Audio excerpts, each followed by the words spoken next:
Hello friends, मैं निर्जरा Chauhan YouTube के लर्निंग पाठशाला चैनल पर आप सभी का स्वागत है। तो जैसे कि हम सीटेट की तैयारी कर रहे हैं, तो सीटेट का सिलेबस हम लोगों ने पढ़ लिया है, सीडीबी और ईवीएस का, और हिंदी पेडागोजी के बारे में भी पढ़ा है। और हिंदी तो हम लोग पढ़ते ही हैं, तो ये सब्जेक्ट हम लोगों ने क्लियर कर लिए हैं। तो हम लोगों की पेडागोजी लगभग कंप्लीट है, और जो हिंदी वो सीडीपी ईवीएस और हिंदी भी कंप्लीट है। तो ये जो एग्ज़ाम का कुछ थोड़ा ही टाइम बचा हुआ है, तो हम लोग जो है सीडीपी का रिवीजन करेंगे, जिससे कि आप लोगों को भी आसानी होगी रिवीजन करने में। तो रिवीजन के लिए अब हम सीडीपी को करेंगे। तो आप लोग वीडियो में कमेंट में बताएं कि आप लोगों को वीडियो कैसी लगती है। वीडियो को लाइक करें, शेयर करें और चैनल को सब्सक्राइब ज़रूर करें और बेल आइकन दबाएं, जिससे कि आप लोगों के पास नोटिफिकेशन पहुंच जाए। और कमेंट बॉक्स और डिस्क्रिप्शन में आप लोगों के पास टेलीग्राम का लिंक पहुंच जाएगा। कमेंट बॉक्स डिस्क्रिप्शन से आप लोग टेलीग्राम ज्वाइन कर लें। तो जो आज का जो टॉपिक है, एक एक करके हम सभी टॉपिक पढ़ेंगे। तो ग्रोथ एंड डेवलपमेंट है। तो ग्रोथ एंड डेवलपमेंट के बारे में हम लोगों ने पहले भी पढ़ा है, लेकिन आज रिवीजन करेंगे। तो ग्रोथ एंड डेवलपमेंट क्या है, इसमें दिया गया है कि जो ग्रोथ होता है वो क्या होता है, वो एक मात्रात्मक परिवर्तन होता है। ग्रोथ क्या होता है? मात्रात्मक परिवर्तन होता है, यानी क्वांटिटेटिव डेवलपमेंट है। क्वांटिटेटिव डेवलपमेंट बोले। और ये जो डेवलपमेंट है, विकास है, ये क्या है? क्वांटिटेटिव चेंजमेंट होते हैं, इसमें मात्रात्मक परिवर्तन होते हैं। जैसे कि जिसको हम माप सकते हैं, जिसको कि हम मेज़र कर सकते हैं नंबर्स में। एक नंबर्स में हम उसको क्वांटिटी में उसको माप सके, तो वो क्या मात्रात्मक परिवर्तन होता है। तो ग्रोथ में ये होता है। और डेवलपमेंट में क्या होता है कि क्वालिटी के साथ में, क्वालिटेटिव विद क्वांटिटेटिव, यानी कि गुणात्मक के साथ में मात्रात्मक परिवर्तन होता है। गुणात्मक भी होगा और उसके साथ में मात्रात्मक भी होगा। जैसे कि हमारे जो दिमाग का जो डेवलपमेंट होता है, या हमारा जो सोशल डेवलपमेंट होता है, उसको माप तो नहीं सकते ना किसी इकाई में, तो वो क्या बोला जाता है? गुणात्मक परिवर्तन के साथ साथ मात्रात्मक परिवर्तन भी होता है। फिर ये जो ग्रोथ है, ये सीमित होता है। ग्रोथ जैसे हमारी जो हाइट है, वेट है, एक कोई सीमा तक मतलब बढ़ेगा कि उसको माप सकें, वो एक सीमित होता है। हमेशा नहीं बढ़ती रहती है हाइट, कुछ समय के बाद रुक जाती है। जो शारीरिक जो डेवलपमेंट होते हैं, जो शारीरिक परिवर्तन होते हैं, वो एक समय बाद रुक जाते हैं। लेकिन ये जो डेवलपमेंट है, जो विकास है, ये क्या है? सतत चलता है। कैसे चलता है? सतत चलता है। ये जीवन पर्यंत चलता है। यानी इसको कहते हैं कि गर्भ से कब्र तक चलता है, बॉम्ब टू टोम्ब चलता है। तो उसके बाद में है ग्रोथ में कि ये शारीरिक परिवर्तन होता है। जो ग्रोथ होती है, ये सिर्फ फिजिकल डेवलपमेंट होते हैं, यानी कि शारीरिक परिवर्तन होता है। जो कुछ भी चेंजमेंट होता है वो शरीर में होता है, बॉडी में होता है, फिजिकल होता है। और जो डेवलपमेंट है, जो विकास है, ये क्या है? सभी पक्षों में परिवर्तन होता है। हमारे जो सभी पक्ष हैं, फिजिकल हो या कॉग्निटिव हो या सोशल हो या डेवलपमेंट, सोशल हो, फिजिकल, सोशल या कॉग्निटिव, कोई से भी हो, तो इनमें सभी पक्षों का डेवलपमेंट होता है, सभी परिवर्तन होते हैं। और फिर क्या है? ये जो ग्रोथ है, ये संकुचित है। संकुचित क्या है? सीमित है। तो सीमित है तो इसको माप सकते हैं। लेकिन जो डेवलपमेंट है, ये व्यापक है। इसको माप नहीं सकते क्योंकि ये व्यापक है। ये जब गर्भ से कब्र तक चलता है, तो इसको मापना संभव नहीं है, क्योंकि इसको कोई इकाई में नहीं माप सकते हैं। तो जैसे कि ग्रोथ है वृद्धि और डेवलपमेंट है विकास। वृद्धि और विकास के बारे में दिया गया है। जैसे कि हम देखते हैं कि जैसे ये विकास है, डेवलपमेंट है। क्या है? विकास, जिसे डेवलपमेंट भी बोले। इस विकास में ही, क्योंकि हम जानते हैं जो डेवलपमेंट है, जो विकास है, उसमें ही क्या होता है? फिजिकल भी होता है, कॉग्निटिव भी होता है, सोशल भी होता है। तो इसमें क्या ग्रोथ भी आती है। इस डेवलपमेंट के अंदर ही ग्रोथ आएगी, और इसी के अंदर मैच्योरेशन आएगा, यानी कि परिपक्वता आएगी। ग्रोथ भी आएगी इसी के अंदर, डेवलपमेंट के अंदर, विकास में। और मैच्योरेशन यानी परिपक्वता भी आएगी। मैच्योरेशन, परिपक्वता भी यहीं से आती है। वृद्धि तो इसमें लिखा ही हुआ है कि जो ग्रोथ है ये क्या है, क्वांटिटेटिव, यानी कि क्वांटिटेटिव डेवलपमेंट है, ये मात्रात्मक परिवर्तन है।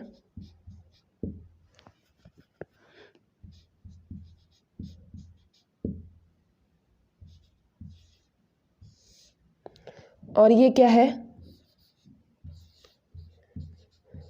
Qualitative with quantitative.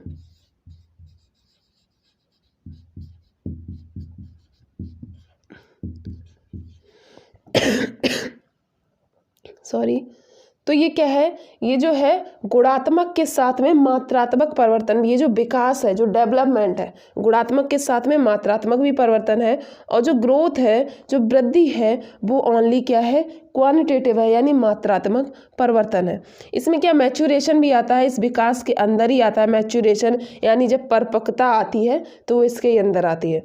और जो ये जो हमारा जो डेवलपमेंट है, विकास है, ये बॉम्ब टू टॉम जाता है, बॉम्ब टू टूम्ब जाता है, यानी गर्भ से कब्र तक जाता है, गर्भ से कब्र तक जाता है।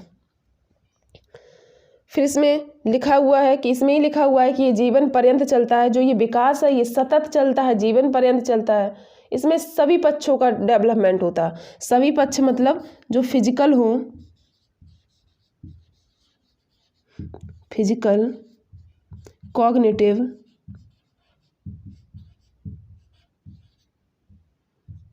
Social, emotional.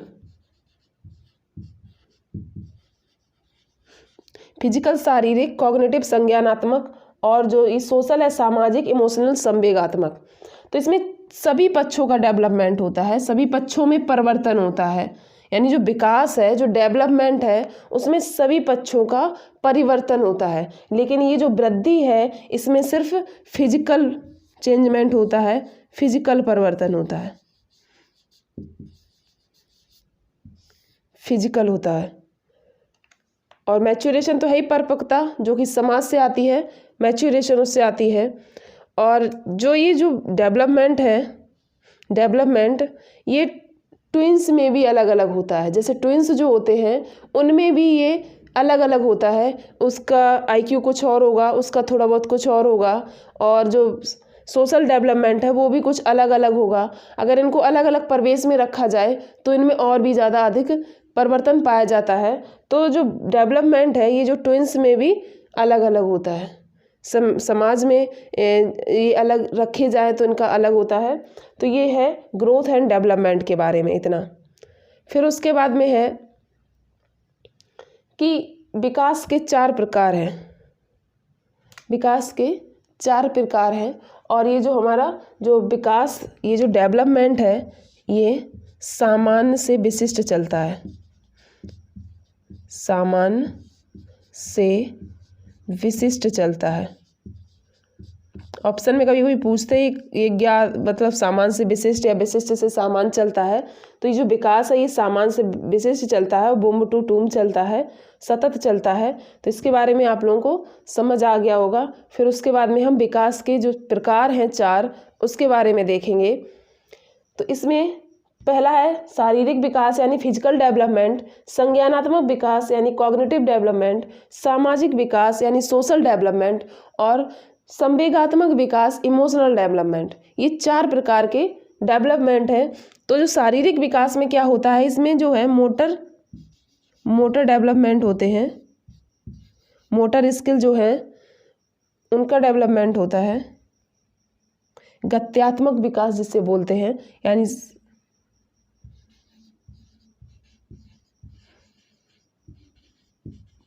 Motor development.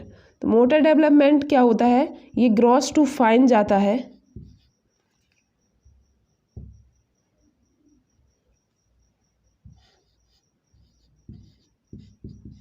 ये ग्रॉस टू फाइन जाता है, यानी स्थूल से सूक्ष्म जाता है।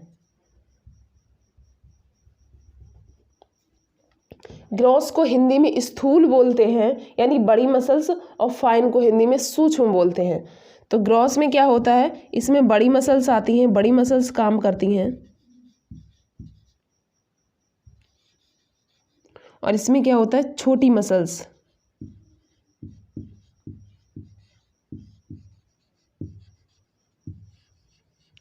अब बड़ी मसल से मतलब है कि जो हमारा जो, अगर हम हाथ को उठाएंगे तो पूरा हाथ ये उठाएंगे, तो ये बड़ी मसल्स हो गया। या बॉल को उठाएंगे तो पूरे हाथ से उठाते हैं, या बॉल को फेंकते हैं तो पूरे हाथ से फेंकते हैं, चलते हैं तो पैरों से चलते हैं, पूरे पैरों से चलते हैं, ऐसा नहीं पैर की सिर्फ उंगलियों का काम करते हैं। तो ये क्या होता है, ये ग्रॉस स्किल्स होती हैं। ग्रॉस स्किल्स यानी कि जिसमें बड़ी मसल्स का काम होता है, यानी कि स्थूल जो मसल्स होती हैं, स्थूल जो मांसपेशियां होती हैं, उनका जो, उनसे जो काम होता है वो ग्रॉस स्किल में आती हैं, ग्रॉस मोटर में आती हैं। ये ग्रॉस मोटर और ये फाइन मोटर है।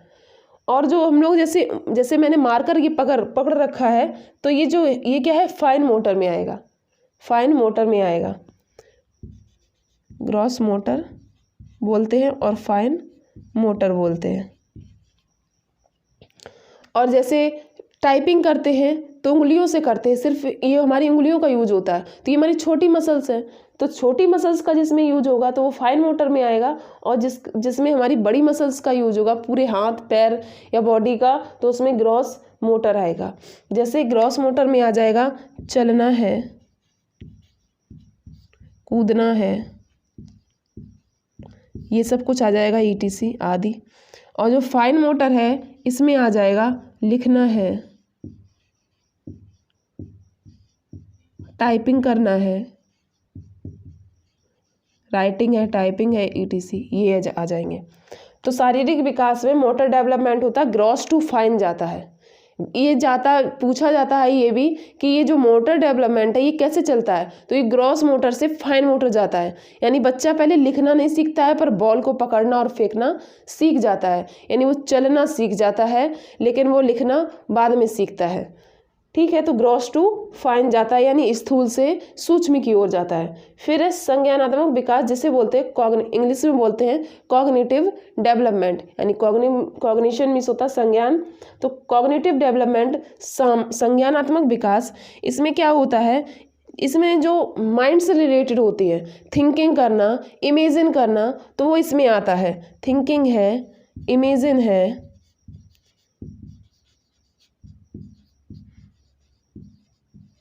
थिंकिंग, इमेजिन, तो इसमें ये आता है। संज्ञानात्मक विकास में क्या आएगा, ये माइंड से रिलेटेड होता है, तो थिंकिंग करना, इमेजिन करना, ये आता है।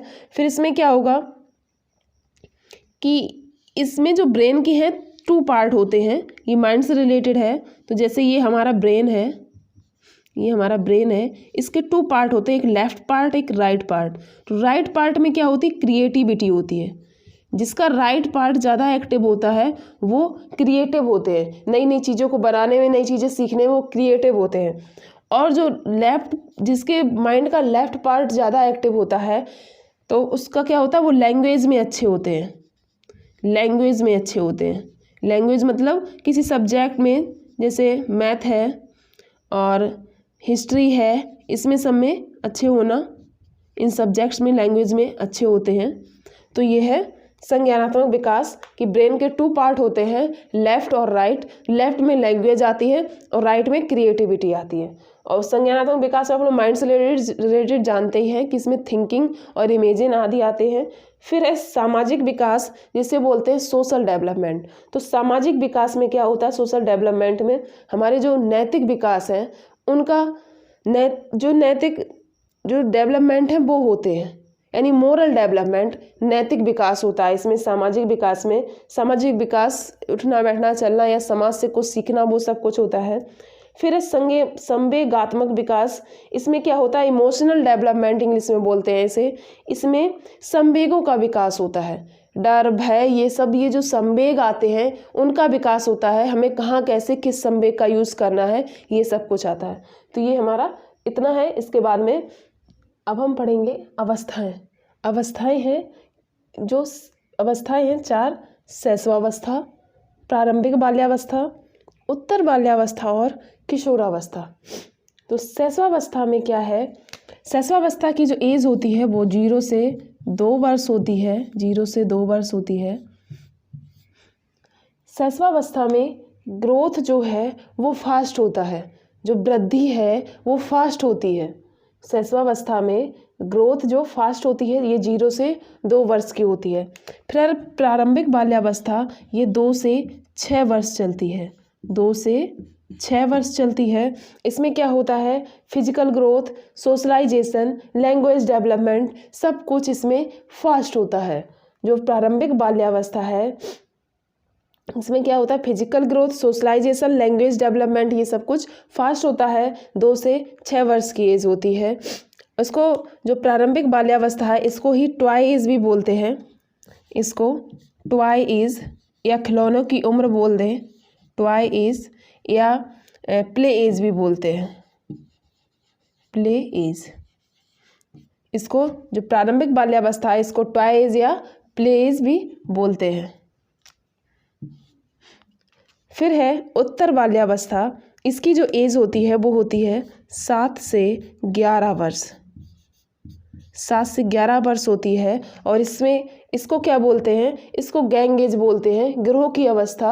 ये छोटे छोटे बच्चों के साथ समूह बनाकर खेलते हैं, चलते हैं और उनके साथ ही रहते हैं। तो ये उत्तर बाल्यावस्था 7 से 11 वर्ष की एज है, इसको गैंग एज बोलते हैं। फिर है किशोरावस्था।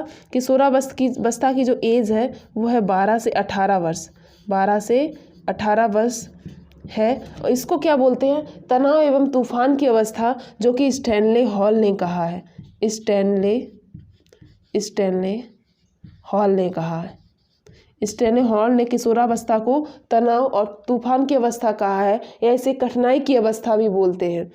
तो ये 12 से 18 वर्ष चलती है। उत्तर बाल्यावस्था 7 से 11, प्रारंभिक बाल्यावस्था 2 से 6 वर्ष और शैशवावस्था 0 से 2 वर्ष चलती है। इनके नेम जरूर याद रखें। प्रारंभिक बाल्यावस्था के टॉयज या प्लेज बोलते हैं, क्योंकि ये पूछा भी गया है प्रश्न कि किसको टॉयज या प्लेज बोलते हैं, यानी खेल की उम्र और बोलते हैं या खिलौनों की उम्र बोलते हैं।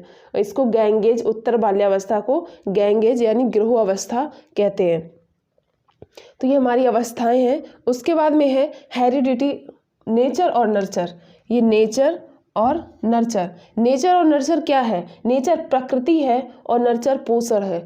प्रकृति से मतलब हमारी जो वातावरण से है उससे नहीं है, यहाँ प्रकृति से मतलब हेरिडिटी से है, यानी जो आनुवंशिक होता है, आनुवंशिकी जो होती है हेरिडिटी उससे रिलेटेड है। तो ये जो प्रकृति है ये हमेशा फिक्स्ड रहती है, यानी जो हेरिडिटी है वो फिक्स्ड रहती है। जो हमें हेरिडिटी से मिला है, जो हमें आनुवंशिक मिला है, यानी हमारे जो आँखों का कलर है या बालों का कलर है वो हमेशा फिक्स रहता है, वो चेंज नहीं होता है। पर ये जो नर्चर है ये क्या है, एनवायरनमेंट है, पर्यावरण है, वातावरण है, जो कि चेंज होता है, यानी कि चेंजमेंट है, परिवर्तनशील है, जो कि चेंजमेंट होता है, इसमें परिवर्तन होता रहता है। इन्वायरमेंट, वातावरण बदलता रहता है, उससे हम जो सीखते हैं वो भी बदलता रहता है। लेकिन जो नेचर है, प्रकृति, ये फिक्स्ड है। इससे क्वेश्चन आता भी है, आप लोग याद रखें। नेचर से मतलब यहाँ प्रकृति वातावरण से नहीं है, नेचर का मतलब हेरिडिटी से है। और जो नर्चर है ये एनवायरनमेंट है, जो कि जो नेचर है, जो प्रकृति है वो फिक्स्ड है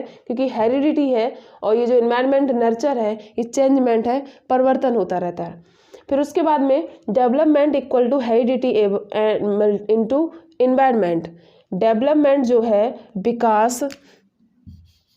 विकास का जो विकास जो बना है वो किससे बना हुआ है, आनुवांशिक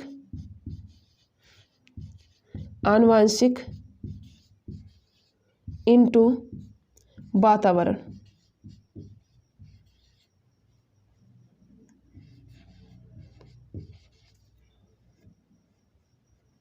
आनुवंशिक इनटू वातावरण से बना हुआ है ये। तो यहाँ पर जो development equal to heredity plus environment भी लिख कर आता है, तो ऐसा नहीं है, हेरिडिटी इनटू एनवायरनमेंट है। तो हमारा यही फॉर्मूला है डेवलपमेंट का। इसके बाद में जीन पियाजे है, पियाजेट, जिसे पियाजे हम लोग बोलते हैं। तो पियाजे ने कॉग्निटिव स्टेज भी दी हैं, जो स्टेज है उनको पढ़ेंगे। और इन्होंने स्कीमा के बारे में बताया है, तो वो स्कीमा के बारे में पढ़ेंगे। तो पियाजे क्या कहते हैं, पियाजे के बारे में जानते हैं। तो पियाजे कहते हैं कि जो बच्चे हैं वो एक एक्टिव बिल्डर हैं, यानी सक्रिय निर्माता हैं। वो खुद से बनाते हैं, खुद से बनाकर तब फिर सीखते हैं, यानी एक्टिव बिल्डर है। ऐसा नहीं है कि टीचर सिर्फ उनमें भरे और बच्चे चुपचाप बैठे रहें, ऐसा नहीं है। वो एक्टिव बिल्डर है, सक्रिय निर्माता है, स्वयं से करके सीखते हैं। और जब वो स्कूल आते हैं तो अपने साथ कुछ ज्ञान लेकर आते हैं, सिर्फ उस ज्ञान को निखारने की ज़रूरत है। इन्होंने ये कहा है कि शिक्षक द्वारा उस ज्ञान को बाहर लाने की ज़रूरत है, उनके पास ज्ञान होता है। तो इन्होंने बच्चों को एक्टिव बिल्डर कहा है। फिर उन्होंने कहा है जो बच्चे हैं वो नन्हे वैज्ञानिक हैं, यानी कि स्मॉल साइंटिस्ट हैं, यानी नन्हे वैज्ञानिक हैं। फिर है कि ये जो एक्टिविटी से समझ का निर्माण करते हैं, वो जो अपनी समझ का जब निर्माण करते हैं तो एक्टिविटी से करते हैं, सक्रिय होकर खुद से करेंगे तब फिर सीखेंगे। फिर है कि जो मैक्सिमम समझ है, पियाजे ने कहा है कि जो मैक्सिमम समझ है वो 14 से 15 वर्ष तक आ जाती है। इन्होंने कहा है कि जो 14 से 15 वर्ष की जो एज होती है, इस तक जो समझ है वो पूरी हो जाती है। लगभग मैक्सिमम ज़्यादा से ज़्यादा समझ 14 से 15 वर्ष तक आ जाती है। फिर है कि जो हेरिडिटी को महत्व देते हैं, ये पियाजे जो है आनुवंशिकी को महत्व देते हैं, हेरिडिटी को महत्व देते हैं। फिर उसके बाद में ये इन्होंने जो कहा है बच्चों के बारे में वो है, उसके बाद में इन्होंने स्कीमा दिया है। स्कीमा क्या होता है? ये एक मेंटल स्ट्रक्चर होता है। जो कुछ भी हमारे दिमाग में जो कुछ भी है, जो कुछ भी हम पढ़ रहे हैं या जो कुछ भी है माइंड में, जो मेंटल स्ट्रक्चर जो बना हुआ है वो स्कीमा है। वो क्या है? स्कीमा है। तो स्कीमा कैसे काम करता है इन्होंने वो बताया है। स्कीमा में एसिमिलेशन होता है, इक्विलिब्रेशन होता है, न्यू सिचुएशन होती है, डिसइक्विलिब्रियम होता है, एकोमोडेशन होता है। तो इसमें एसिमिलेशन से मतलब है आत्मसात करना। इस यानी जब हम छोटे होते हैं तो हमें कुछ भी नहीं पता होता कि ये बिल्ली है या कुत्ता है या गाय है, क्या है। तो सबसे पहले हमें ये बताया जाता है कि जैसे हमें बताया गया कि ये क्या है, ये बिल्ली है, ठीक है। इसके बारे में बताया गया कि ये कैट है। तो वो चीज़ हमारी किस में आएगी? जब हमने न्यू थिंग ऐड की है, हमने ये न्यू थिंग इसमें ऐड की है, न्यू थिंग ऐड की है। कहाँ पर ऐड की है? एसिमिलेशन, आत्मसात किया है। तो हमने एक न्यू थिंग ऐड की है, हमने देखा तो हमें बताया गया कि ये बिल्ली है। हमने इसको अपने माइंड में या बच्चे ने इसको माइंड में ऐड कर लिया कि ये बिल्ली है। उसके बाद में आता है इक्विलिब्रेशन। फिर उसने बैलेंस बना लिया कि हाँ ये ऐसी ही बिल्ली होती है, मुझे ऐसी चीज़ जब जहाँ दिखेगी तो मैं उसको बिल्ली समझूंगा। इसकी पूँछ होती है तो ऐसे उसने बिल्ली का अपने माइंड में स्कीमा बना लिया, उसे वहाँ पे ऐड कर लिया और बैलेंस भी कर लिया कि मुझे ऐसी चीज़ जब मिलेगी तो मुझे ये बिल्ली कहना है इसको। फिर उसके बाद में आती है न्यू सिचुएशन। अब न्यू सिचुएशन में क्या होता है? अब उसने पहले तो बिल्ली देखी थी, लेकिन अब उसने क्या देखा है? कुत्ता देखा है। अब उसने क्या देखा है? न्यू सिचुएशन जब उसके सामने आई तो उसने क्या देखा? कुत्ता देखा, डॉग। और उसने कहा कि इसके भी पूँछ है, और जो उस दिन बताया गया था बिल्ली के बारे में कि उसकी भी पूँछ होती है, तो कुत्ते की भी पूँछ है। तो वो यही समझ रहा है कि ये भी बिल्ली है, तो उसने कुत्ते को बिल्ली बोला। लेकिन फिर उसका क्या हुआ? डिसबैलेंस हुआ उसे, कि जब उसे ये बताया गया कि ये बिल्ली नहीं है, ये कुत्ता है, तो उसका क्या हुआ? डिसबैलेंस हुआ। अब उसने सोचा कि इसके भी पूँछ थी, इसके भी पूँछ है, फिर वो बिल्ली और ये कुत्ता क्यों है? तो डिसबैलेंस हुआ। फिर उसके बाद में एकोमोडेशन।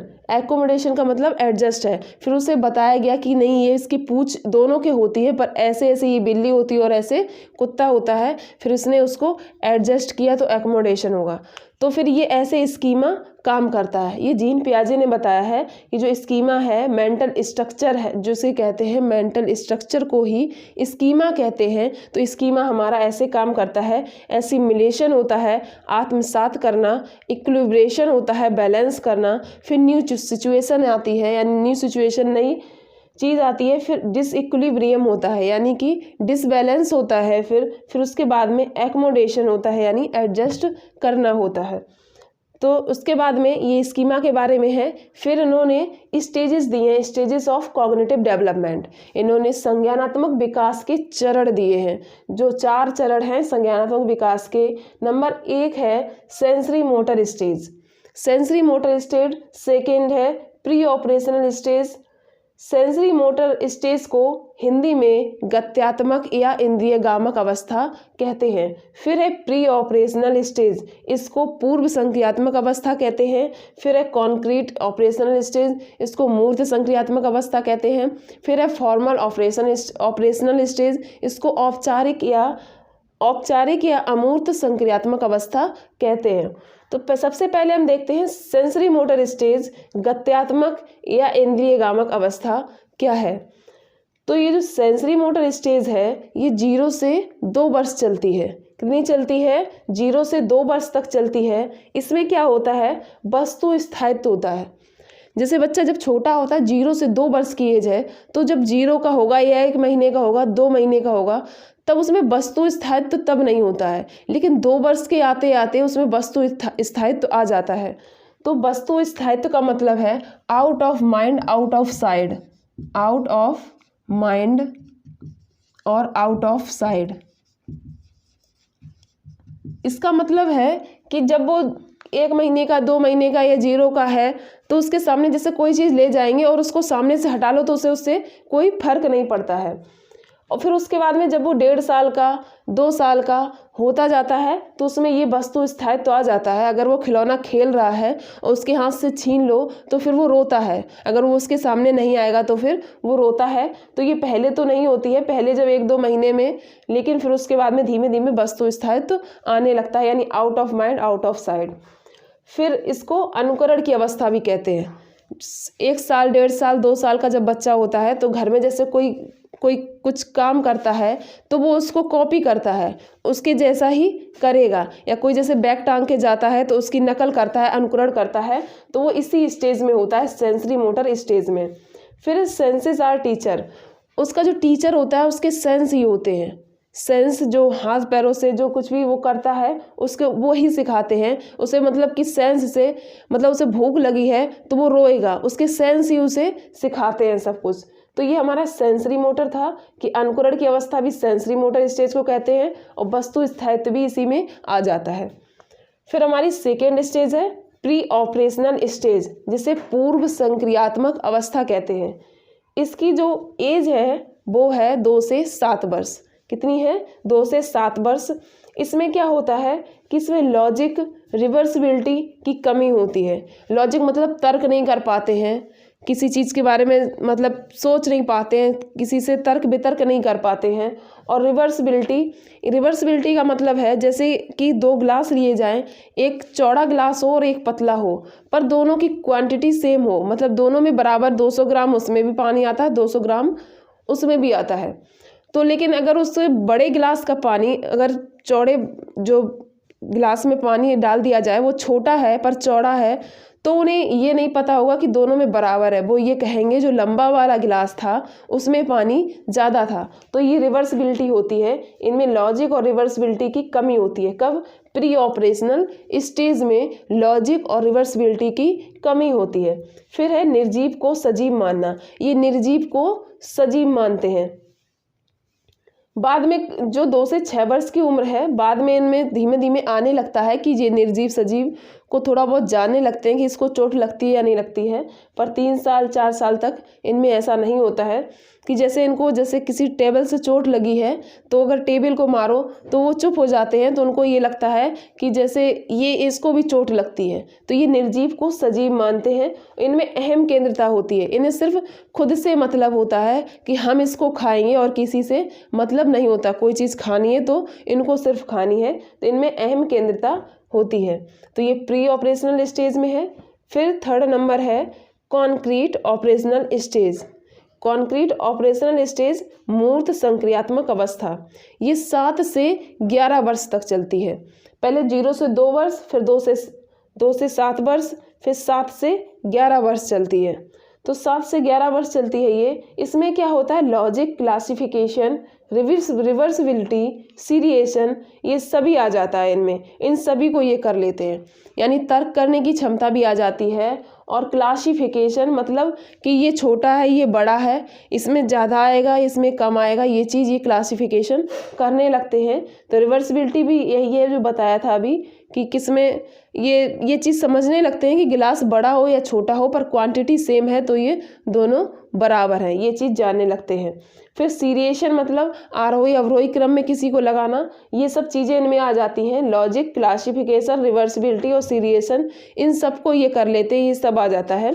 और ये मूर्त विचार भी कर लेते हैं, मतलब कोई चीज़ जब सामने है, मूर्त का मतलब उसके बारे में विचार कर लेते हैं। तो ये है कॉन्क्रीट ऑपरेशनल स्टेज। उसके बाद में 4th number formal operational stage, यानी फॉर्मल ऑपरेशनल स्टेज इसको बोलते हैं औपचारिक संक्रियात्मक अवस्था। क्या बोलते हैं? औपचारिक या अमूर्त भी बोल देते हैं, अमूर्त संक्रियात्मक अवस्था। इसकी एज जो होती है 11 से ऊपर होती है, 11 से जो बाद की एज है वो ऑपरेशनल स्टेज है फॉर्मल। इसमें क्या होता है कि ये जो अमूर्त चिंतन कर लेते हैं, अमूर्त चिंतन यानी जो चीज़ हमारे सामने नहीं है उसके बारे में चिंतन करना, परिकल्पनात्मक चिंतन यानी परिकल्पना करना। ये हमारे जीन पियाजे के बारे में ये टॉपिक है। इसके बाद हम लेव वागोस्की पढ़ेंगे। अब पियाजे के बाद है लेव वागोस्की, लेव एस वागोस्की। ये क्या है? ये एक रशियन साइकोलॉजिस्ट हैं। ये कौन है? ये रशियन साइकोलॉजिस्ट हैं, यानी रशियन मनोवैज्ञानिक हैं। इन्होंने फोकस किया है सोशल और कल्चर पर, इन्होंने सोशल और कल्चर पर फोकस किया है। इन्होंने सोशल और कल्चर के बारे में ही बताया है कि बच्चे का विकास सामाजिक और सांस्कृतिक तरीकों से होता है। फिर उन्होंने 3 इम्पॉर्टेंट एस्पेक्ट्स दिए हैं। 3 इम्पॉर्टेंट एस्पेक्ट्स क्या हैं? तो वो हैं, एक तो है सोशल, दूसरा है कल्चर, एक है सोशल, फिर दूसरा है कल्चर, तीसरा है लैंग्वेज। लैंग्वेज को इन्होंने टूल बताया है जो कि समाज से डेवलप होती है। जो लैंग्वेज को इन्होंने टूल बताया है, क्या बताया है? टूल बताया है जो कि समाज से डेवलप होती है। इन्होंने कहा लैंग्वेज एक टूल है जो समाज से डेवलप, जो समाज से जिसका विकास होता है। इनके 3 एस्पेक्ट हैं, सोशल, कल्चर और लैंग्वेज। इन्होंने 3 एस्पेक्ट्स दिए हैं। फिर उसके बाद में है 3 फॉर्म्स ऑफ लैंग्वेज। इन्होंने लैंग्वेज की 3 फॉर्म्स दी हैं। एक सोशल स्पीच, सामाजिक वाच्य, प्राइवेट स्पीच, निज वाच्य, और साइलेंट इनर स्पीच, यानी इसका मतलब होता है मन में बोलना। तो सोशल स्पीच में, सामाजिक वाच्य में क्या है कि बच्चे जो समाज से भाषा सीखते हैं, परिवार से सीखते हैं, बच्चे जो भाषा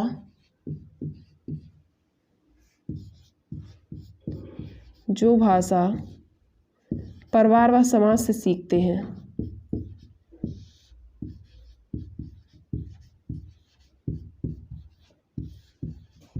समाज से सीखते हैं।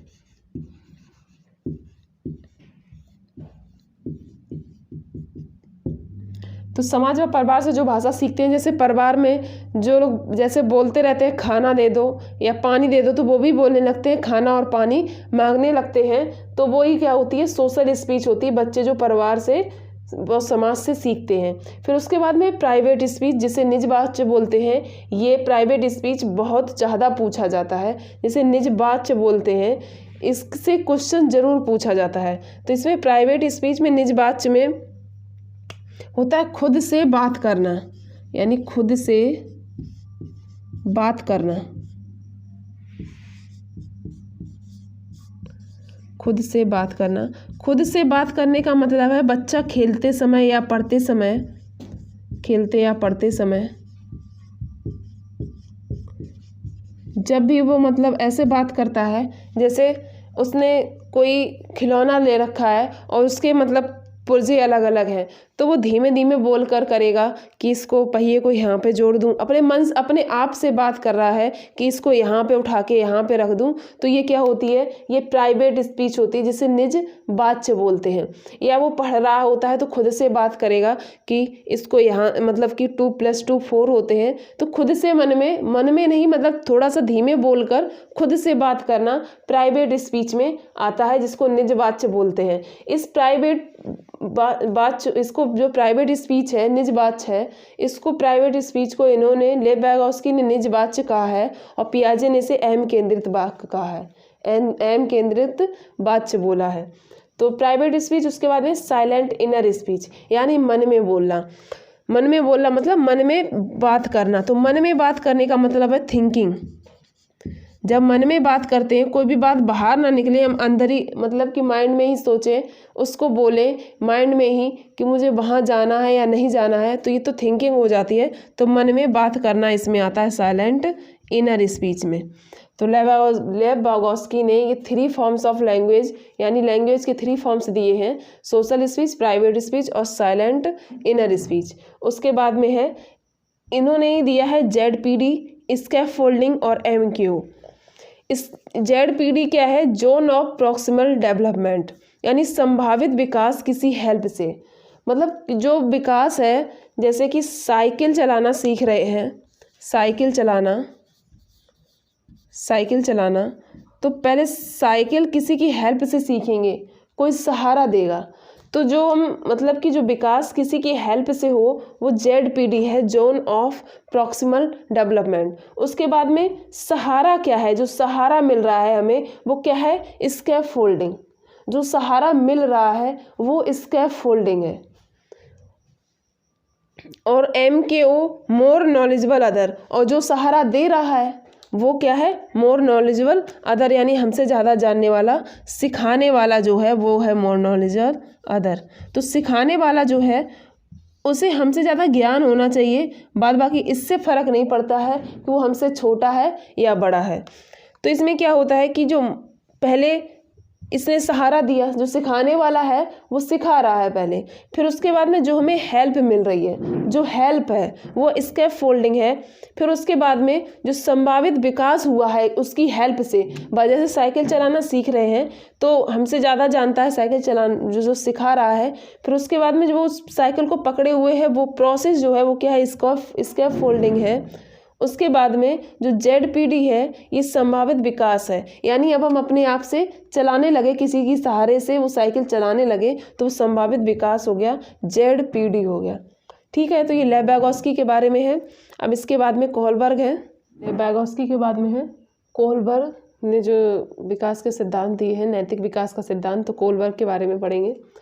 तो कोहलबर्ग का नैतिक विकास का सिद्धांत है कोहलबर्ग मोरल डेवलपमेंट।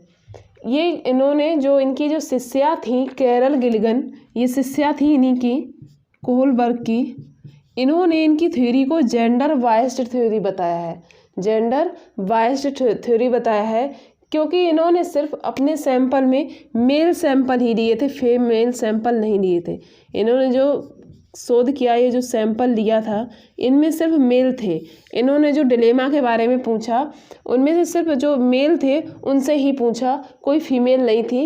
इसीलिए इनकी जो शिष्या हैं कैरल गिलिगन, इन्होंने इनकी थ्योरी को जेंडर बायस्ड थ्योरी बताया है, तो इसलिए इनकी थ्योरी को जेंडर बायस्ड थ्योरी कहा जाता है।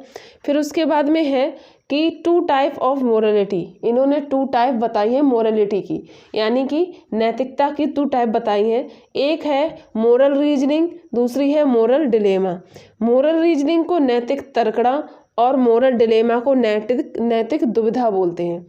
तो मोरल रीजनिंग क्या है कि मोरल डिसीजन के लिए जो लॉजिक लगाते हैं, जब हम कोई नैतिक डिसीजन लेते हैं यानी मोरल डिसीजन लेते हैं, अच्छा डिसीजन जिसे मोरल बोलते हैं, मोरल डिसीजन लेते हैं, तो उसमें जो लॉजिक लगाते हैं, मतलब कि जो लॉजिक लगा रहे हैं कि इनमें से एक डिसीजन लेना है, तो जो लॉजिक लगा रहे हैं वही क्या है? मोरल रीजनिंग है, यानी नैतिक तर्कड़ा है। फिर है मोरल डिलेमा। तो मोरल डिलेमा क्या है? नैतिक दुविधा, यानी कि जब जो 2 मोरल चीज़ें हों, 2 मोरलिटी हों कि ये भी अच्छा और मतलब कि अच्छा का मतलब कि हमारे लिए ये भी, अगर जैसे कि कहीं पे कोई दवाई की ज़रूरत है, जैसे इसमें हिंज डिलेमा की जो स्टोरी दी गई है, जो हिंज डिलेमा है, हिंज डिलेमा स्टोरी दी गई है, इसमें इनकी जो वाइफ है वो बीमार होती हैं, तो उसको जो उसकी दवाई होती है वो बहुत ही महंगी होती है। तो वो मेडिकल पे जाता है तो दवाई मांगता है, तो उसके पास उतने पैसे नहीं होते हैं, तो अगर वो चोरी करेगा तो उसे पुलिस पकड़ेगी, अगर वो दवाई नहीं लेगा तो उसकी वाइफ मर जाएगी। तो उसे 2 मोरल चीज़ें हैं, ये 2 मोरलिटी हैं, इनमें से एक को चूज करना है, तो वही क्या होती है? मोरल डिलेमा, यानी नैतिक दुविधा, जिसमें दुविधा होती है कि ये दोनों चीज़ें, अगर वो चोरी कर रहा है तो भी दिक्कत है उसको और नहीं कर रहा है तो भी, तो उनमें से एक को चुनना उसके लिए क्या है? मोरल डिलेमा, यानी नैतिक दुविधा है। तो हिंज डिलेमा की कहानी के अनुसार ही जो है इन्होंने जो सुनाई बच्चों को, उसके बाद में उनसे जो पूछा तो उन्होंने जो कोलबर्ग है इन्होंने 6 स्टेज दी हैं, मोरलिटी की 6 स्टेज और 3 लेवल दिए हैं। लेवल 3 हैं पर स्टेज जो है वो 6 हैं। ये चीज़ पूछी जाती है, आप लोग ध्यान रखें। लेवल 3 है और स्टेज 6 है। तो ए जो स्टेज है इनकी है प्री कन्वेंशनल लेवल, यानी कि प्री कन्वेंशनल लेवल, इसको पूर्व परंपरागत स्तर कहते हैं। बी है कन्वेंशनल लेवल जिसे परंपरागत स्तर कहते हैं। सी है पोस्ट कन्वेंशनल लेवल यानी कि उत्तर परंपरागत स्तर। इन सभी में 2-2 स्टेज दी गई हैं, इसलिए 6 स्टेज हैं, 6 स्टेज हैं, 3 लेवल हैं। तो प्री कन्वेंशनल लेवल पूर्व परंपरागत स्तर जिसकी एज जो बताई गई है 4 से 10 वर्ष बताई गई है। इसमें जो स्टेज 1 है उसमें कहा गया है, स्टेज 1 और स्टेज 2 है। स्टेज 1 में है कि दंड से बचने के लिए अच्छा काम करें। मतलब कि इसमें जो बच्चों से उन्होंने पूछे प्रश्न तो उन्होंने ये कहा था कि जैसे अगर चोरी करेंगे तो दंड मिलेगा, तो हमें चोरी नहीं करनी चाहिए, उन्होंने ये बात बताई। फिर है स्टेज 2 टिट फॉर टैट, बदले की भावना, यानी इसमें जो बच्चा है वो क्या करता है कि उसमें जो बताता है कि उसने दवाई नहीं दी है, मतलब कि हमें अपनी बदले की भावना लेनी है। अगर किसी ने हमें मारा है तो हम उसे भी मारेंगे, यानी दवाई उसने नहीं दी तो हमें दवाई ले लेनी चाहिए, इसमें ये कहता है। फिर है B conventional level. Conventional level की जो एज है परंपरागत स्तर की 10 से 13 वर्ष है। इसमें 3rd स्टेज और 4th स्टेज आती हैं। तो 3rd स्टेज में है good boy and good girl, यानी ये लोग ऐसे काम करते हैं। इसमें इस स्टेज में बताया गया है कि हम अच्छे बने रहें। अच्छा लड़का और अच्छी लड़की का मतलब है कि हम ऐसे काम करें जिससे हम सबकी नज़रों में अच्छे बने रहें, भले ही नुकसान हो पर अच्छे बने रहें। फिर स्टेज 4 है कि सोसाइटी के अनुसार मोरलिटी, यानी इसमें मतलब समाज के अनुसार नैतिक कार्य करना, समाज जिसको अच्छा बोले उस नैतिक कार्य को करना। फिर सी है पोस्ट कन्वेंशनल लेवल, ये 13 से ऊपर की उम्र है। इसमें क्या होता है, इसको हिंदी में उत्तर परंपरागत स्तर बोलते हैं। स्टेज 5 और स्टेज 6 आती है। तो स्टेज 5 में क्या है कि इसमें भले के लिए रूल्स तोड़ना, यानी कि अगर झूठ बोलने से किसी की ज़िंदगी बच रही है तो इसमें बताया गया है कि मतलब भले के लिए रूल्स तोड़ना। तो जो हिंज डिलेमा की कहानी है उसके अनुसार कि जैसे उसकी वाइफ की जान बचानी है तो उसे चोरी कर लेनी चाहिए। फिर स्टेज 6 ये आत्मसिद्धि है। आत्मसिद्धि का मतलब है जैसे कि बिना किसी कारण के, बिना अपने किसी फ़ायदा के किसी का अच्छा करना, यानी कि देश के लिए जैसे कि निछावर हो जाना, वो चीज़ इसमें आती है स्टेज 6 में। तो ये इनके 3 लेवल हैं और 6 स्टेज हैं। इसके बाद में हम लोग सतत और व्यापक मूल्यांकन पढ़ेंगे। फिर है सतत एवं व्यापक मूल्यांकन, जिसे इंग्लिश में कॉन्टिन्यूस एंड कंप्रिहेंसिव इवैल्यूएशन बोलते हैं, CC और E। CCE continuous comprehensive evaluation, सतत एवं व्यापक मूल्यांकन 2009 में ये आया था। तो इसके बारे में है कि सतत और व्यापक मूल्यांकन का अर्थ है छात्रों के विद्यालय आधारित मूल्यांकन की प्रणाली जिसमें विकास के सभी पक्ष शामिल हों। सतत और व्यापक मूल्यांकन में ये है कि जो विद्यालय आधारित जो मूल्यांकन प्रणाली है वो बच्चों की जो प्रणाली है मूल्यांकन आधारित, उसमें सभी पक्ष शामिल हों उनके। ये नहीं है कि सिर्फ पढ़ाई से रिलेटेड उनके अंकों को ही उसमें शामिल किया जाए, उसमें सभी पक्ष शामिल होने चाहिए। सतत एवं व्यापक मूल्यांकन छात्रों के साथ साथ अध्यापकों को भी अपनी शिक्षण योजना में सुधार करने का अवसर प्रदान करती है, यानी सिर्फ छात्रों को ही सुधार करने का मौका नहीं देती है बल्कि शिक्षकों को भी उनकी जो पाठ्य योजना है, शिक्षण योजना है, उसमें सुधार करने का मौका देती है। जैसे इसमें 2 असेसमेंट हैं, फॉर्मेटिव असेसमेंट और समेटिव असेसमेंट, FA और SA। तो फॉर्मेटिव असेसमेंट होता है रचनात्मक आकलन और समेटिव असेसमेंट होता है योगात्मक आकलन। तो अधिगम के दौरान जो आकलन होता है, मतलब जैसे हम पढ़ रहे हैं थोड़ा सा टॉपिक पढ़ा, उसके बाद में उससे क्वेश्चन पूछे जाएं, ऐसे करके जो अध्ययन के दौरान जो आकलन होता है वो फॉर्मेटिव असेसमेंट होता है, रचनात्मक आकलन। और जो योगात्मक आकलन है ये एक पाठ्यक्रम के बाद होता है, एक इकाई या एक पाठ्यक्रम के बाद होता है, वो समेटिव असेसमेंट होता है, योगात्मक आकलन जिसे कहते हैं। तो सतत और व्यापक मूल्यांकन में यही है, CCE जिसे बोलते हैं, कि सभी पक्षों का मूल्यांकन हो, किसी एक पक्ष का मूल्यांकन ना हो, सभी पक्षों का मूल्यांकन हो। और इसमें जो छात्र हैं, छात्र के साथ साथ जो शिक्षक हैं, उनकी पाठ्य योजना और शिक्षण योजना में सुधार करने का मौका मिलता है। तो ये सतत और व्यापक मूल्यांकन हुआ। उसके बाद में जेंडर और सेक्स के बारे में बताया गया है। इन दोनों का ही हिंदी मतलब जो है लिंग होता है, इसलिए कभी कभी जो हिंदी में जो एग्ज़ाम आता है, हिंदी इंग्लिश दो में आता है, तो उसमें सिर्फ लिंग ही लिखा होता है। तो आप लोग इंग्लिश में एक बार देख लेंगे कि जेंडर और इस सेक्स को दोनों को लिंग ही बोलेंगे। कभी कभी जेंडर लिख के आता है, पर कभी कभी लिंग लिख के आता है। इंग्लिश में ये सेक्स और जेंडर दो चीज़ें लिख के आती हैं, पर हिंदी में लिंग। तो आप लोग इसको इंग्लिश में देख लें। जो सोशल कंस्ट्रक्ट है वो जेंडर है। जेंडर क्या है? सोशल कंस्ट्रक्ट है। जैसे कि बताया गया है कि जैसे कि घर के काम महिलाएं करेंगी, बाहर के जो पुरुष हैं वो करेंगे, तो ये जेंडर है। ये क्या है? जेंडर है, यानी सोशल कंस्ट्रक्ट है, समाज के द्वारा ये बनाया गया। तो जेंडर सोशल कंस्ट्रक्ट में आता है। और जो सेक्स है वो बायोलॉजिकल कंस्ट्रक्ट में आता है, कि जो जैसे बच्चों को जन्म सिर्फ महिलाएं ही देती हैं, तो ये बायोलॉजिकल कंस्ट्रक्ट होगा। उसके बाद में 3 टाइप हैं जेंडर के। जेंडर स्टीरियोटाइपिंग है, जेंडर बायस है और जेंडर पैरिटी है। जेंडर स्टीरियोटाइपिंग जो है इसे रूढ़िबद्धता बोलते हैं, और जेंडर बायस जो है इसे पक्षपात कहते हैं, और जेंडर पैरिटी जो है उसे लैंग्वेज में जेंडर फ्री वर्ड बोलना उसे कहते हैं। तो जेंडर स्टीरियोटाइपिंग क्या है? जेंडर स्टीरियोटाइपिंग यानी इसे जो रूढ़िबद्धता कहते हैं, ये क्या है? तो रूढ़िबद्धता वही है जो कि जैसे कि महिलाएं घर के काम करेंगी, पुरुष बाहर के करेंगे, या नौकरी सिर्फ महिलाएं कर सकती हैं, ऐसी ये सब चीज़ें रूढ़िबद्धता में आती है। या सिर्फ गुड़िया से लड़कियां ही खेल सकती हैं, लड़के नहीं खेल सकते हैं, तो ये चीज़ जेंडर स्टीरियोटाइपिंग में आती है। फिर उसके बाद में जेंडर बायस है, पक्षपात। तो इसमें क्या होता है कि सिर्फ लड़की या लड़के के लिए नहीं है, दोनों तरफ से होता है। जैसे कि किसी में कहा जाए कि जैसे कि जो लड़कियां हैं वो ईमानदार होती हैं, और जो लड़के हैं वो खतरनाक काम भी कर सकते हैं। तो ये चीज़ जेंडर बायस में आती है कि दोनों के साथ पक्षपात हुआ है। तो एक तरफ अच्छा करना, ये जेंडर पक्षपात है, वो जेंडर बायस है, पक्षपात। फिर उसके बाद में जेंडर पैरिटी। जेंडर पैरिटी में है कि लैंग्वेज में जेंडर फ्री वर्ड बोलना।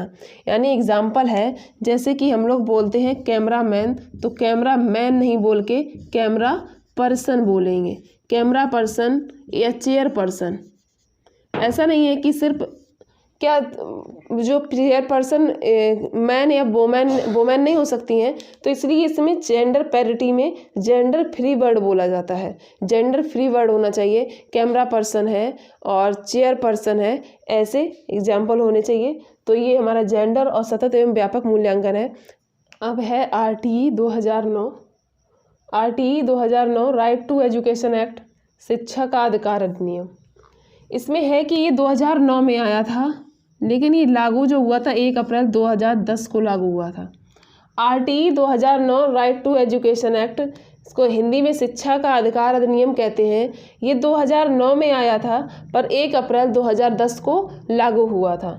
इसमें क्या है कि 86वें संविधान संशोधन द्वारा आर्टिकल 21A में बताया गया है, जो 86वां संविधान संशोधन है उसमें आर्टिकल 21A में बताया गया है कि 6 से 14 वर्ष के बच्चों को स्कूल जाना निःशुल्क और अनिवार्य है। 6 से 14 वर्ष के बच्चों को जो स्कूल जाना निःशुल्क है और अनिवार्य है। उसके बाद में है कि जो बच्चे डिसेबल्ड हैं, यानी जिनमें कोई विकार है, शारीरिक विकार है या मानसिक है, जो बच्चे डिसेबल्ड हैं उन्हें 6 से 18 वर्ष तक निःशुल्क और अनिवार्य शिक्षा है। 6 से 18 वर्ष तक निःशुल्क और अनिवार्य शिक्षा दी जाएगी। फिर उसके बाद में है कि जो 1 सप्ताह में लेसन प्लान भी, जो 1 वीक में जो हमारे आवर होते हैं, जो वर्किंग आवर हैं 1 वीक में, वो 45 आवर हैं। कितने? 45 आवर 1 वीक में, 1 सप्ताह में। उसमें क्या है, लेसन प्लान भी शामिल है। जो लेसन प्लान बनाया जाता है वो 45 आवर्स में ही शामिल है 1 वीक में। उसके बाद में है कि वर्किंग डेज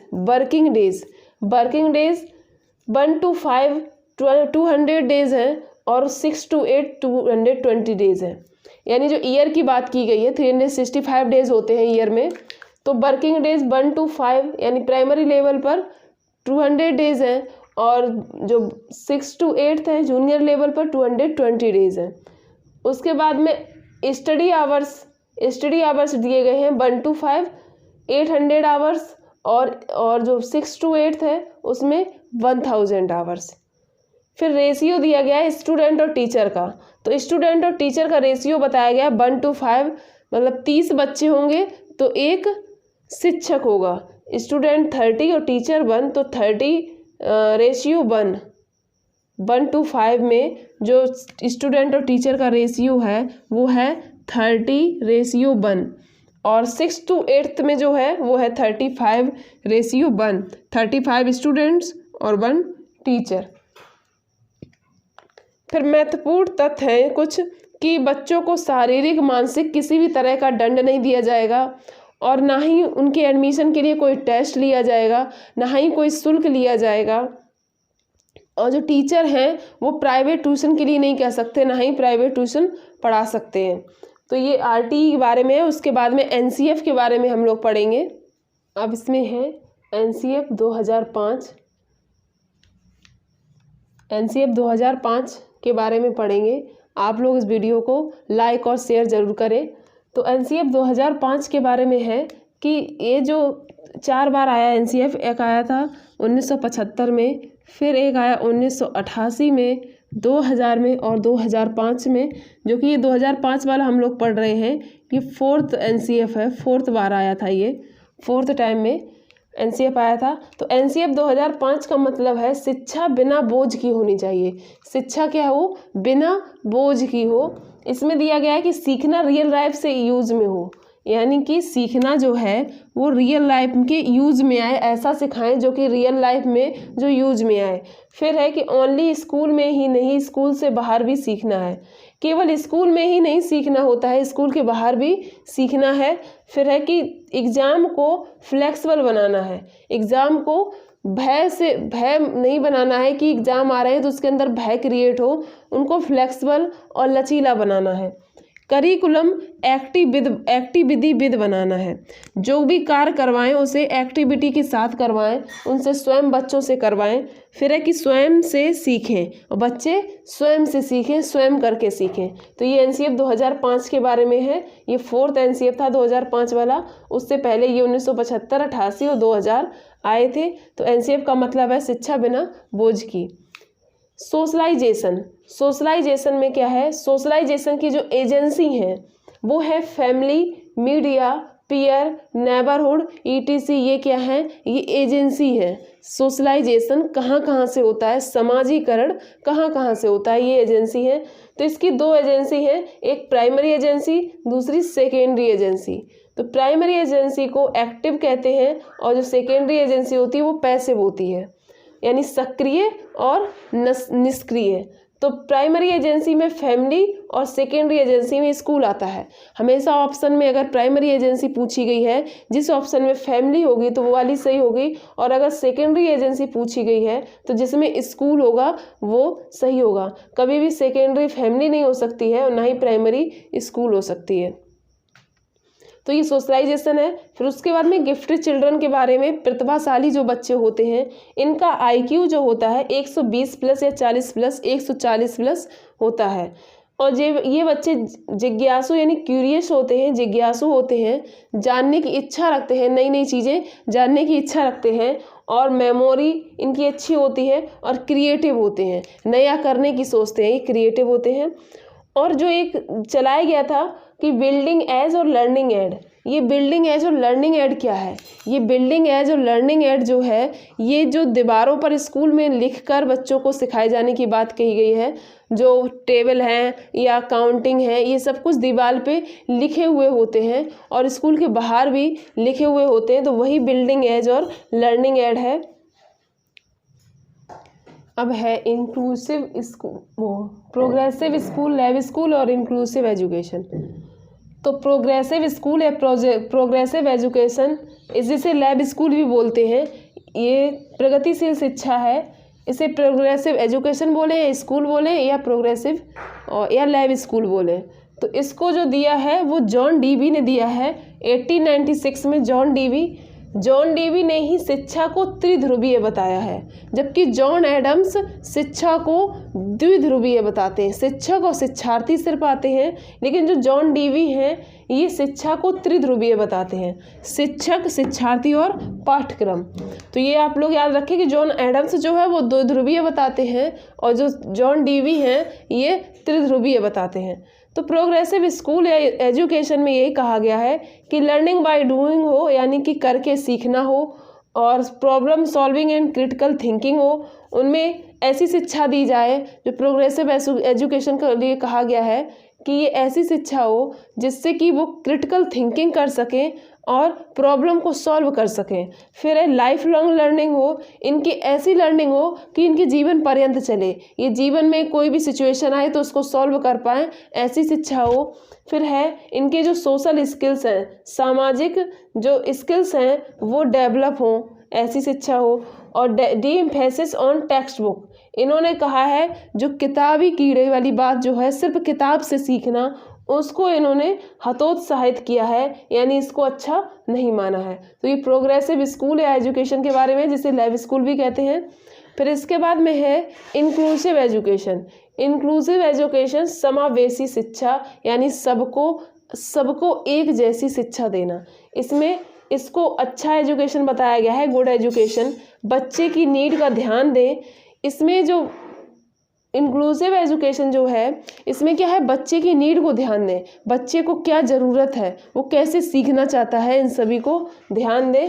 सिस्टम में चेंज हो, बच्चे में नहीं। अगर कोई दिक्कत आ रही है तो अपने सिस्टम में चेंज करें, जो आप पढ़ा रहे हैं या लेसन प्लान बना रहे हैं, जो कुछ भी, तो उस सिस्टम में चेंज करें, पढ़ाने के तरीके में चेंज करें, बच्चे में चेंजमेंट नहीं करना है। समूह में सिखाएं, अलग अलग करके नहीं सिखाएं कि इसका, जैसे ये थोड़े कमज़ोर बच्चे हैं तो इनका, कमज़ोर बच्चों का अलग ग्रुप बना दिया, होशियार का अलग बना दिया, या फिर अलग अलग अकेले सिखाएं। अकेले अलग अलग नहीं सिखाना है, इनको समूह में सिखाना है। और समूह भी कैसा होना चाहिए, एक तो होमोजीनियस ग्रुप होता है, दूसरा हेट्रोजीनियस ग्रुप होता है। होमोजीनियस ग्रुप में एक जैसे बच्चे आते हैं कि होशियार एक जैसे, और जो थोड़े कमज़ोर हैं उनको अलग, और फिर उनको अलग, ऐसे करके सिखाया जाता है। लेकिन ऐसे ग्रुप नहीं बनाना है, हेट्रोजीनियस ग्रुप बनाना है जिसमें सभी बच्चे मिक्स हों, कमज़ोर भी हों, होशियार भी हों, सभी तरीके के हों। कोई कैसी भाषा बोलता है, कोई कुछ बोलता है, तो हेट्रोजीनियस ग्रुप होने चाहिए। तो ये इंक्लूसिव एजुकेशन में कहा गया, ग्रुप भी ये दिए गए। तो इससे क्वेश्चन बनता है कि ग्रुप होमोजीनियस हो या हेट्रोजीनियस, तो ग्रुप हेट्रोजीनियस होना चाहिए। इसके बाद में फिर हम जो डिसेबिलिटीज़ हैं चिल्ड्रन की वो पढ़ेंगे। ये चिल्ड्रन विद डिसेबिलिटीज़, यानी बच्चों में जो विकार होते हैं उनके बारे में बताया गया कि डिसलेक्सिया जो है ये रीडिंग प्रॉब्लम है। डिसलेक्सिया पठन विकार है, यानी पढ़ने में प्रॉब्लम होती है। जैसे एग्जाम्पल है, ये SAW 100 को WAS वॉज पढ़ते हैं, 100 को वाज पढ़ते हैं। तो ये डिसलेक्सिया क्या है, ये पठन विकार है, पढ़ने में प्रॉब्लम होती है। फिर डिस्ग्राफिया है, हम इनको ऐसे याद रख सकते हैं जैसे ग्राफ लिखा हुआ है, कुछ चीज़ें हम याद रख सकते हैं। ग्राफ बनाते हैं, हाथों से ही बनाते हैं, तो ये ग्राफ लिखने से संबंधित है। तो डिस्ग्राफिया क्या हो जाएगा, राइटिंग, यानी पढ़ने योग्य नहीं है ये। इसमें जो राइटिंग होती है बच्चों की वो पढ़ने योग्य नहीं होती है, लेखन विकार होता है। फिर है डिसकैलकुलिया, तो डिसकैलकुलिया में जैसे हम लोग जानते हैं कि कैलकू आ रहा है, तो कैलकू मतलब कैलकुलेशन से रिलेटेड होगा, तो ये गणितीय विकार है, यानी कैलकुलेशन प्रॉब्लम होती है। फिर है अफेजिया, अफेजिया में लैंग्वेज को सुनकर समझने में प्रॉब्लम होती है, यानी इन लोगों को डिक्टेशन बोलो तो वो उनको सही से समझ नहीं आती, ये सही से नहीं लिखते हैं, यानी कि जो बोला हुआ होता है वो सुनकर समझने में इन्हें प्रॉब्लम होती है। फिर है डिस्प्रैक्सिया, डिस्प्रैक्सिया में मोटर स्किल्स के विकार होते हैं, जैसे हाथ पैरों में कोई प्रॉब्लम होना, उंगलियों में या हाथ पैरों में कोई दिक्कत होना, तो वो डिस्प्रैक्सिया में आता है। फिर है कि ADHD, ADHD क्या है, अटेंशन डेफिएट हाइपर डिसेबिलिटी।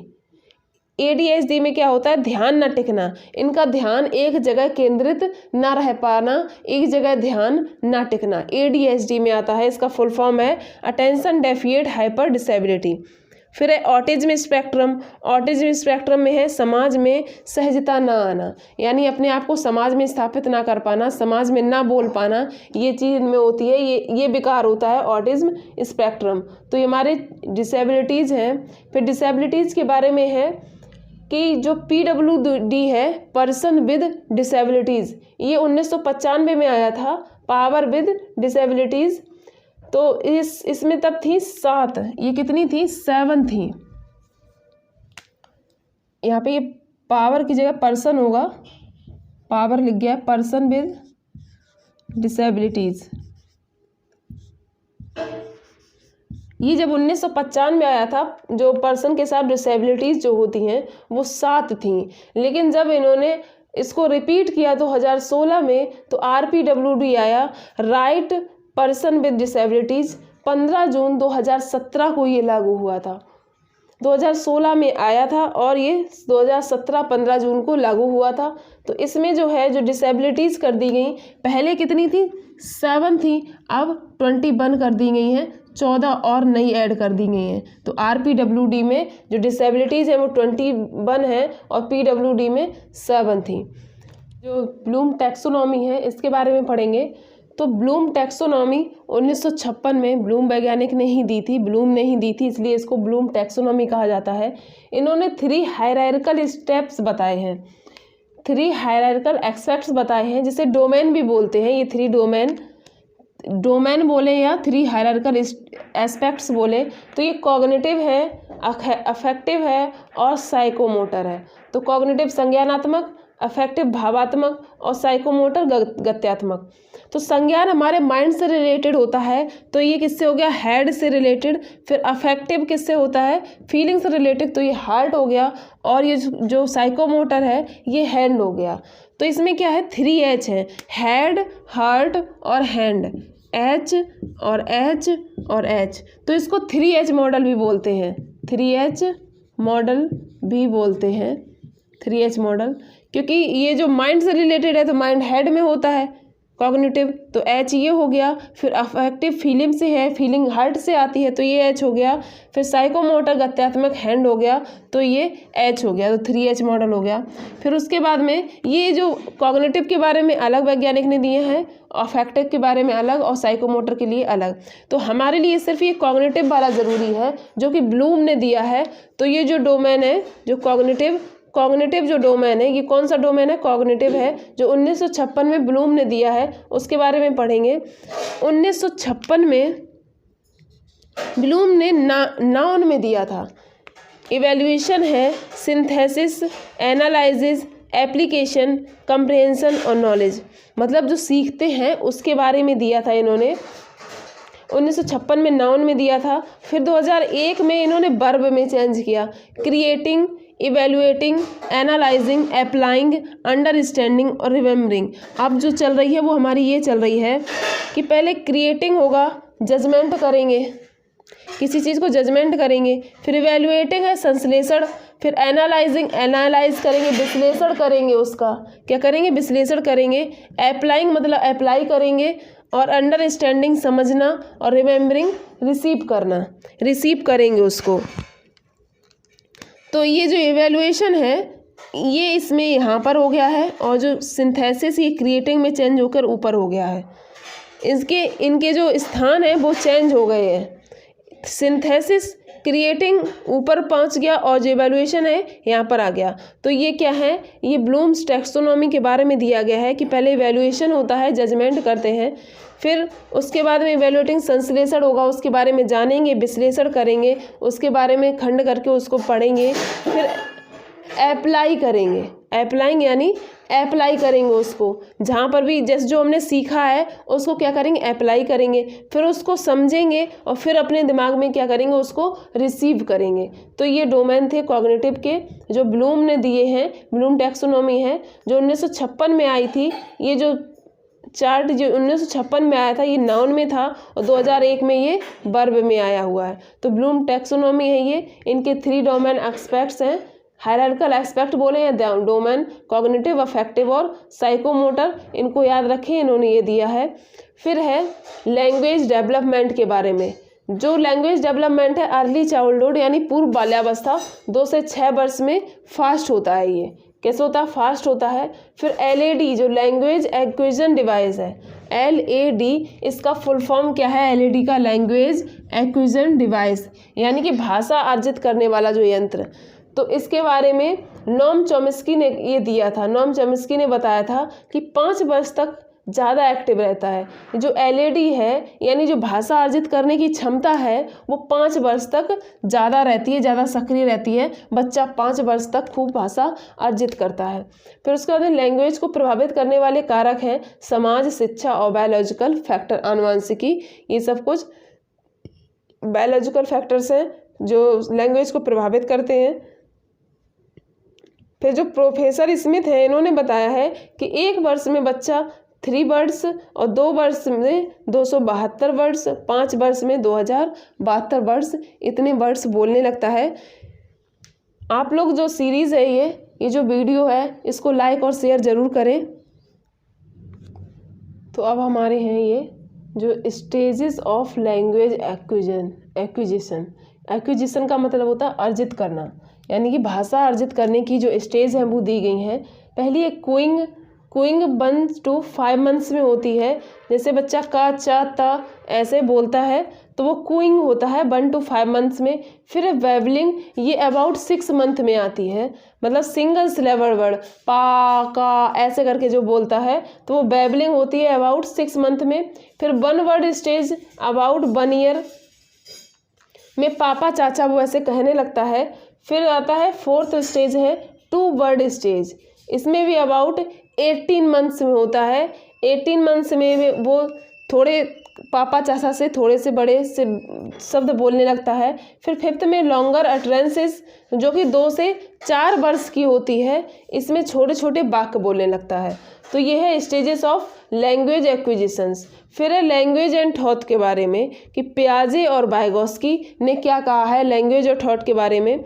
तो पियाजे कहते हैं विचार पहले आता है फिर भाषा आती है, लेकिन वाइगोस्की कहते हैं विचार और भाषा साथ साथ चलते हैं। जो पियाजे हैं वो कहते हैं कि जो भाषा है वो बाद में आती है, विचार पहले आते हैं, लेकिन जो वाइगोस्की हैं वो कहते हैं कि विचार और भाषा साथ साथ चलते हैं। फिर अहम केंद्रित भाषा को, जो अहम केंद्रित भाषा है उसको जो पियाजे हैं उन्होंने महत्वपूर्ण नहीं माना है, पर वाइगोस्की ने, लेव वाइगोस्की ने निज वाक्य, जिसको पियाजे अहम केंद्रित कहते हैं उसको ही वाइगोस्की निज वाक्य बोलते हैं, उसको इन्होंने महत्वपूर्ण माना है। फिर संज्ञानात्मक विकास में भाषा जरूरी नहीं है। पियाजे ने कहा है कि जो संज्ञानात्मक विकास है उसमें भाषा जरूरी नहीं है, पर वाइगोस्की ने इसको जरूरी माना है।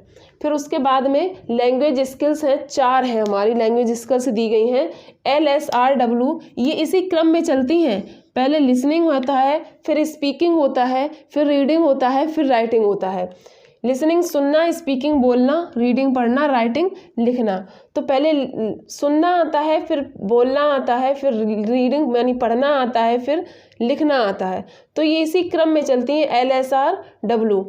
जो हमारी लिसनिंग और रीडिंग जो स्किल्स हैं वो ग्राम्यात्मक कौशल हैं, यानी परसेप्टिव स्किल्स हैं और पैसिव हैं। ये पूछा जाता है कि जो लिसनिंग और रीडिंग है ये ग्राम्यात्मक परसेप्टिव स्किल्स यानी पैसिव हैं, निष्क्रिय रहती हैं ये। और जो स्पीकिंग और राइटिंग है ये उत्पादनात्मक कौशल हैं या अभिव्यक्त्यात्मक कौशल भी करते हैं, क्योंकि इसके द्वारा ही, स्पीकिंग और राइटिंग के द्वारा ही हम अपने आप को अभिव्यक्त करते हैं।